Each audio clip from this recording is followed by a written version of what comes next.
Welcome back to جاگو دنیا. میں ہوں فاروق حسن, میرے ساتھ موجود ہیں سندس جمیل. ڈاکٹر عظیم جہانگیر, اسکن اسپیشلسٹ, کاسمیٹولوجسٹ ہمارے ساتھ موجود ہیں. السلام علیکم ڈاکٹر صاحب. السلام علیکم. کیسے ہیں آپ؟ اللہ کا شکر. اچھا جی, آج ہم نے ڈسکس کرنا ہے لائپوسکشن کے حوالے سے, اور آپ کی ڈیٹیل کالز بھی لیں گے. آپ بالکل کال کریں, کوئی سوال کرنا چاہے اس ٹاپک سے related, you are more than welcome. سب سے پہلا جو سب سے اہم سوال لائپوسکشن کے حوالے سے جو ہر بندہ پوچھتا ہے کہ جی یہ بتائیں کہ کرانے کو چلیں, تکلیف بھی سہ لیں گے, پیسے بھی دے دیں گے جتنا بھی خرچہ ہے, اس کے سائیڈ افیکٹس بتائیں. کیونکہ یہ کنفیوژن لوگوں میں اکثر لوگ کہتے ہیں کہ جی اس کے سائیڈ افیکٹس ایسے ہوتے ہیں کہ اگر آپ نے لائپوسکشن کرا لی 3 مہینے تو آپ پتلے رہیں گے, اس کے بعد آپ ٹرپل موٹے ہو جائیں گے, تو اس لیے نہیں کرانی چاہیے.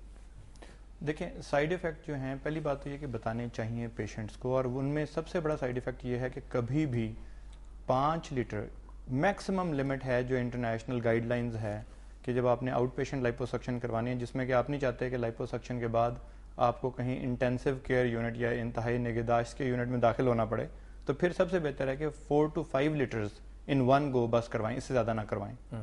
یا 5% of your total body weight, کافی دفعہ کہا جاتا ہے 3 to 5% of your total body weight. اچھا, تو اگر کوئی 100 kg کا ہے بندہ تو 3 to 5 لیٹرز, یعنی ہم 1 کلو گرام کو 1 لیٹر کے مطابق تقریباً سمجھتے ہیں, اس سے زیادہ نہ کروائی جائے.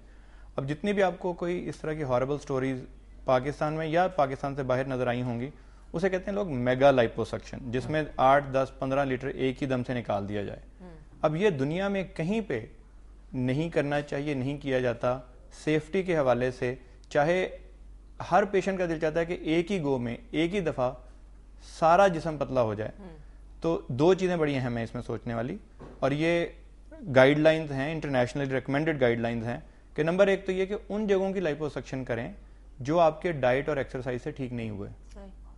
تو لائپوسکشن بہت موٹے لوگوں کے لیے نہیں ہے, ان لوگوں کے لیے جو باقی سارے ٹھیک ہیں لیکن پیٹ جو ہے وہ آگے کو صرف نکلا ہوا ہے, یا سائیڈز آگے کو نکلی ہوئی ہیں, ان ایون ہے, اور آگے یعنی باقی آپ ٹھیک ہیں لیکن پیٹ جو ہے وہ آپ کہتے ہیں جی پیٹ نہیں میرا کم ہوتا, میں درمیانی کھاتی ہوں, درمیانہ کھاتا ہوں لیکن پیٹ نہیں کم ہوتا, یہ سائیڈز کم نہیں ہوتی. یہ بازو کافی خواتین ہیں ان کے نہیں ہوتے. کافی دفعہ یہاں پہ ڈبل چن ہے لوگوں کی, وہ کہتے ہیں کہ میں ویسے موٹا نہیں ہوں بہت زیادہ لیکن میری ڈبل چن ہے.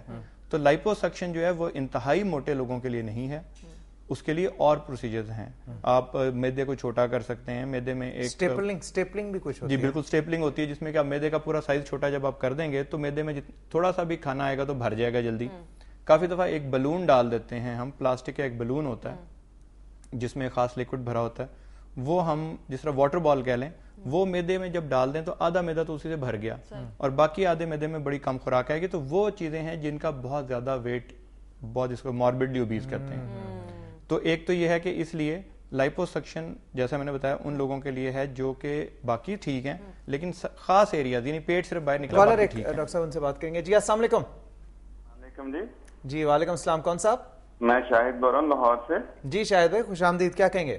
تھینک یو ویری مچ جی, آپ کا پروگرام بہت اچھا ہے, آپ بڑی انفارمیشن پرووائڈ کرتے ہیں جی. کوشش کرتے ہیں. ڈاکٹر صاحب سے کچھ انفارمیشن لینی تھی. جی جی فرمائیے. ڈاکٹر صاحب سے یہ پوچھنا ہے ٹمی ٹک اور لائپوسکشن میں ڈفرنس کیا ہے اور کون سا بہتر ہے کاسٹ وائز, اور تھوڑا سا ہمیں کاسٹ بھی بتا دیں تو بہت بہتری ہوگی. ہاں اس طرف ڈاکٹر صاحب نہیں آ رہے تھے, بہرحال یہ آپ نے بڑا اچھا سوال کیا صاحب, thank you very much. Tummy tuck اور لائپوسکشن میں فرق بتائیں جی, اور بتائیں کہ ان دونوں کی پرائسز کاسٹ وائز کیا ہے. میں بتاتا ہوں جی. ٹمی ٹک اور لائپوسکشن میں فرق یہ کہ لائپوسکشن میں تو آپ نے بڑا چھوٹا سا سوراخ کیا اور وہاں سے آپ نے فیٹ نکال لیا, فیٹ سیلز نکالے اور سارا فیٹ نکال دیا. اب ہوتا کیا ہے کہ جنرلی پرانے زمانے میں ٹمی ٹک کو اہمیت دی جاتی تھی, اب لیٹسٹ جو ہے ہمیں ٹمی ٹک تقریباً چھوڑ دیا. اچھا, اس کی وجہ یہ ہے کہ پہلے زمانے میں جب ہم کوئی, اور یہ میں بہت زیادہ پرانی بات نہیں کر رہا, 8-10 سال پہلے کی, کہ جب آپ فیٹ, یہ سوچا ہی جاتا تھا جب آپ فیٹ نکال دیں گے اور اسکن لوز ہو گئی تو اس کو آپ کاٹیں, اس اسکن کو جو ایکسٹرا اسکن ہے. تو اگر آپ نے فیٹ نکالا اور فیٹ نکال کے ایکسٹرا اسکن کو کاٹ دیا, جس طرح کے بچہ پیدا ہونے کے بعد جو ایک لمبی سی لائن نیچے رہ جاتی, اس طرح کی لائن رہ جاتی تھی, جو ایکسٹرا اسکن کو کاٹ دیا اس کو ٹک کہتے تھے, ٹمی ٹک. اب یہ جو ہم نے وقت کے ساتھ ساتھ سیکھا, اور اب جو لیٹسٹ ٹیکنیک ہے دنیا میں وہ یہ ہے کہ آپ اتنی باریک وہ پائپس یوز کریں نکالنے کے لیے کہ آپ سمجھ لیں جو آپ کے ایک قسم کے بیمز ہیں انڈر دا اسکن, وہ آپ اس کے ڈسٹروائے نہ کریں, جس کو سیپٹا بولتے ہیں. تو اس سے کیا ہوگا کہ آپ کی اسکن آفٹر لائپوسکشن, جس طرح پریگننسی کے بعد خواتین کی اسکن پھر واپس چلے جاتی ہے, تو اسی طرح چاہے وہ مرد ہوں یا خواتین ہوں, جب آپ فیٹ نکال لیتے ہیں تو اسکن واپس دوبارہ جا کے جڑ جاتی ہے, اسٹریچ بیک کر جاتی ہے, یعنی وہ جو ڈھیلی نہیں رہتی. تو جو ڈھیلی اسکن کو ٹائٹ کرنے کو ٹمی ٹک بولتے ہیں. لائپوسکشن کا مطلب ہے فیٹ نکالنا.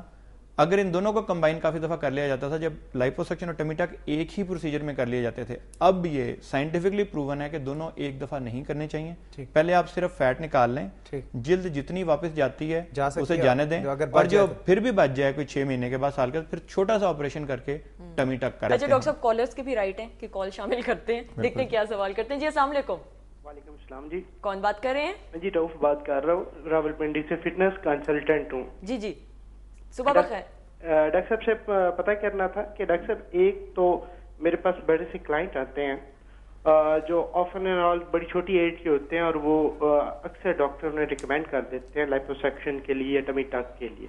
ایک تو ان کے بارے میں بتائیں. دوسرا یہ کہ جو +40 ہمارے کلائنٹس ہیں ان کے لیے بڑے مسئلے ہوتے ہیں. اب ہمیں سویٹ قسم کے جو انیروبک تھریش ہولڈ ہے اس پہ ہم لے کے بھی نہیں جا سکتے. 40 پرٹیکولر فیمیلز کے لیے, ان کے جو آپ نے بتایا سبکیوٹینیس فیٹ لیول کے پاکٹس جو ہوتے ہیں, ان کے لیے کہ ہم کس ایج تک انہیں ریکمینڈ کر سکتے ہیں ٹمی ٹک اور لائپوسیکشن. بہت شکریہ رؤف, آپ نے کال کیا راولپنڈی سے. تو 2 کوشچن وہ پوچھ رہے تھے. ایک تو یہ کہ جو ینگ ایج کے ہیں لوگ, خاص طور پہ خواتین, ان کے لیے کیا مشورہ ہے, کیا وہ ٹمی ٹک کروائیں؟ تو ان کے لیے بالکل نہیں کروانے کی ضرورت. پہلے انہیں دیکھیں, ینگ ایج میں ایک ایسی ایج ہے جس میں آپ کھانے پینے کی عادتیں بھی تھوڑی سی ماڈیفائی کر سکتے ہیں, اور ایکسرسائز کی بھی آپ ماڈیفائی کر سکتے ہیں, اس کو پھر ان کی روٹین بنا سکتے ہیں.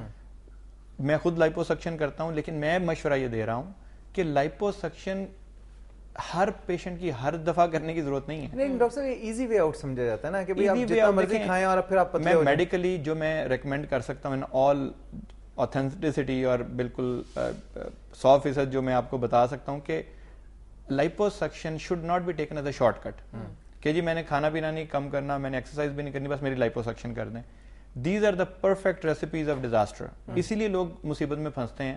نمبر 1 تو کبھی بھی لائپوسکشن میں کسی ڈاکٹر کو جا کے پلیز مجبور نہ کریں کہ وہ زیادہ سے زیادہ لائپوسکشن ایک ہی سیٹنگ میں کر دے, because that can put you at risk.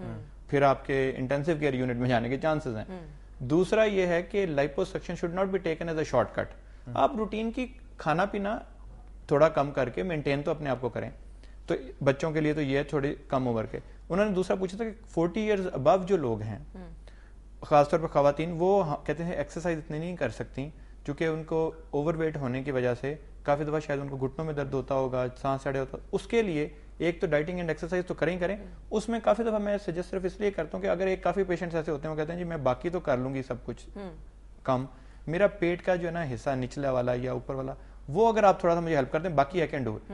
اس میں وہ پھر لائپوسکشن آپ ریکمینڈ کر سکتے ہیں. وہ لوگ جو کہ پہلے ایکسرسائز بھی کر رہے ہیں ان کے پاس ایز اے ٹرینر, جب ٹرینر کے پاس جا رہے ہیں it means they have the will and passion to do it.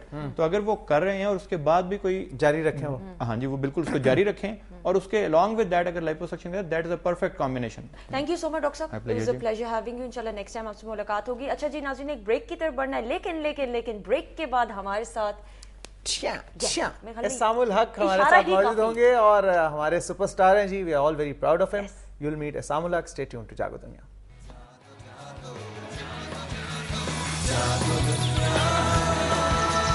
Jago, jago.